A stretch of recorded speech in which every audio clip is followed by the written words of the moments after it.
to your focus, Sam. What would you do? Would you join the army or put your life on the line for your country, even though you... لويزيانا نيو اورلاند اكو هنا معرض الحرب العالميه الثانيه، واراويكم الطياره من جوا لانه الطياره كلش حلوه، الحجم كلش كبير مخيف.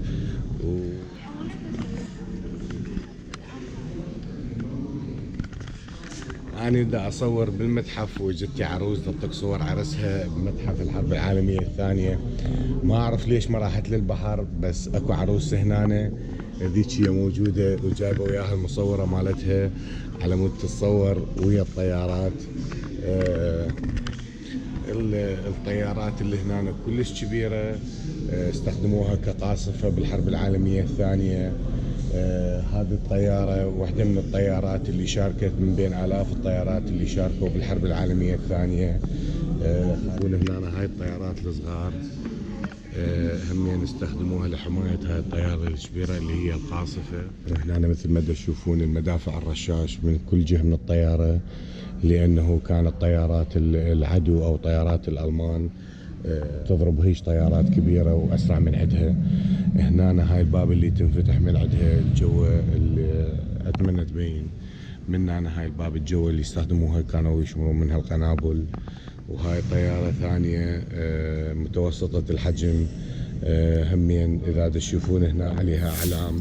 هاي كل مرة تروح تضرب العدو يخلوا لها ختم، تقنيات كلش عالية. احنا بدنا نحكي بحرب العالمية الثانية. بالحرب العالمية الثانية كانت المعدات والتكنولوجيا مو مثل هسه، بس كان عندهم بارجات تحمل الطيارات، كان عندهم كل شيء التسليح. وهاي الطيارة مثل ما تشوفون هناك بالتلفزيون شلون كانت تطير، طيارة كلش ضخمة بمعدات كلش هواية. وهاي احنا بدنا نحكي سنة 1944. هذه هناك المعدات اللي كان يستخدمها الطيار، المسدس والمنشار.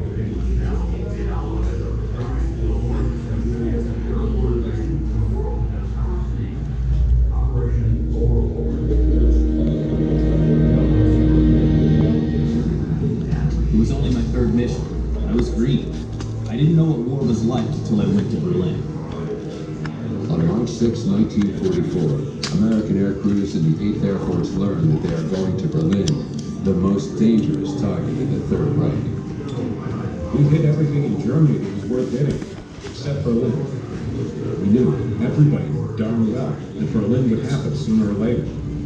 The 8th will send a massive force, 730 bombers and 801 escort fighters.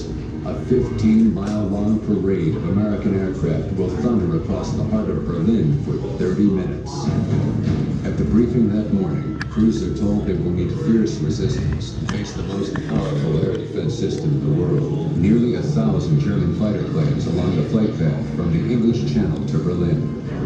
Once over the city, 745 German anti-aircraft guns will be aimed directly at the American formation. But the 8th will attack these defenses with the most formidable armada of bombers and fighter planes.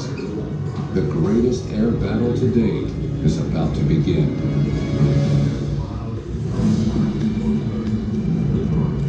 The 8th Air Force bombers take off from England under sparkling blue skies and form up over the North Sea. As the bomber train approaches the German border, a 45-mile-per-hour crosswind pushes the 1st Air Division off course. The 3rd Air Division, including the lead 100th Bomb Group, stays the course. Navigator, pilot, flying at crosswind. I can't see the end of the 1st Division anymore. Roger that, remain on course. A 20-mile gap opens between the two divisions. Without fighter support, the 3rd Division is now dangerously exposed to German fighters. Anyone seen our escorts lately? No sign of them. Where the hell are they? President, on your toes, boys. Fan it to 12 o'clock now. German fighters approaching at 200 yards per second slam into the 3rd Division.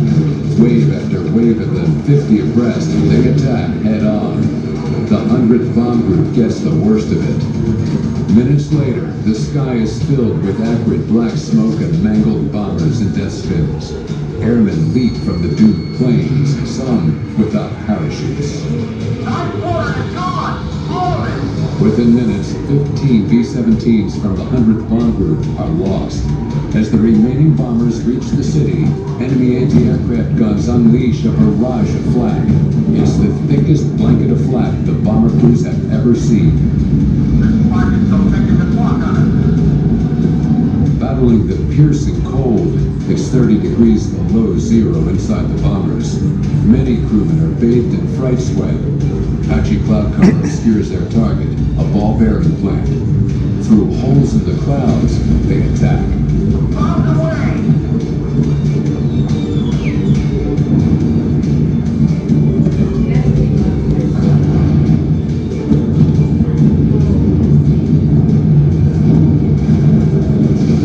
When the bombers clear the flak field, the German fighters renew their attack. Bandits incoming. I'm gonna form up on what's left of the lead squad. Here comes the fire again. 12 o'clock high.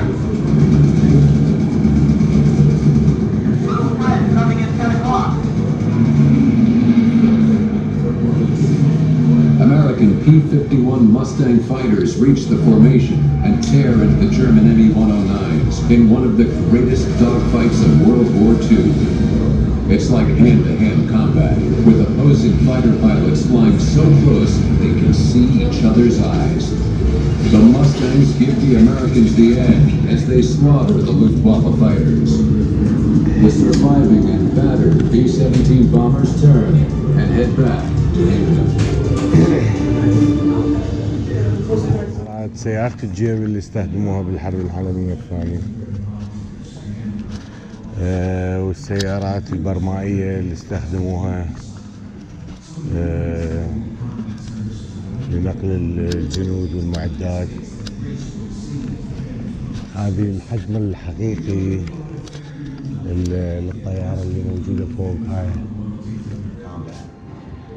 We proved to them that, hey, if you can do it, we can do it. In the winter of 1944, American and British allies finally pierced the Gothic line. But still, the fighting drags on. Altogether, the Italian campaign will be a grueling 20-month war of attrition, costing the Allies over 300,000 casualties, and the Germans over 400,000. Despite this overwhelming sacrifice, the Allies' road to Berlin will not pass through Italy. That fight is taking place elsewhere.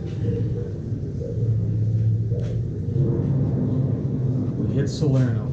God almighty, that's when things started. All hell broke loose.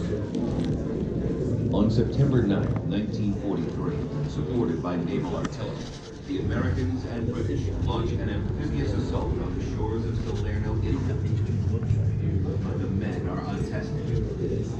Daunting tasks: cripple the German war economy and destroy the German Luftwaffe, the world's most powerful air force.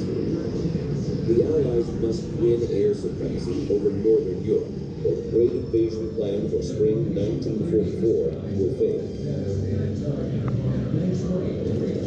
The 8th must help make the Atlantic safe for critical supply ships. The Americans are to assist Britain's war. معدات النجاة للطيارين.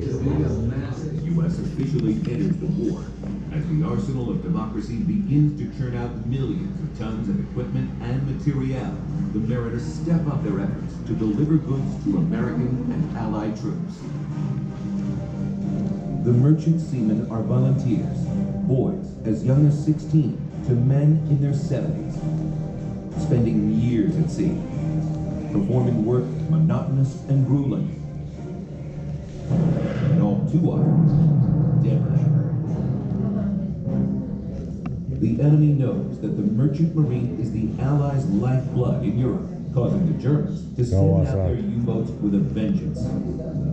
These silent killers prowl just below the surface, stalking mariners even in their home waters, along the Atlantic coast and in the Gulf of Mexico.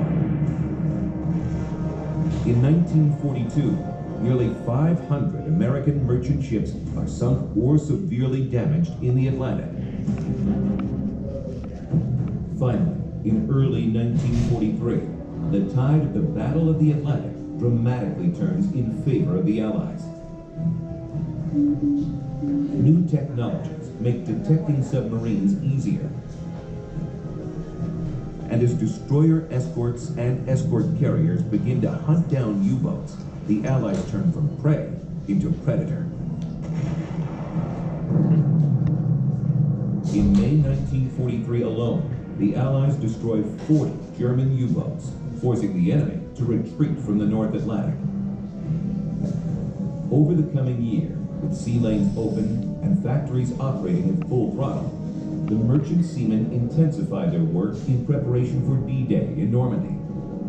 D-Day. They transport nearly 500,000 troops and 16 million tons of cargo to support the largest amphibious invasion in history.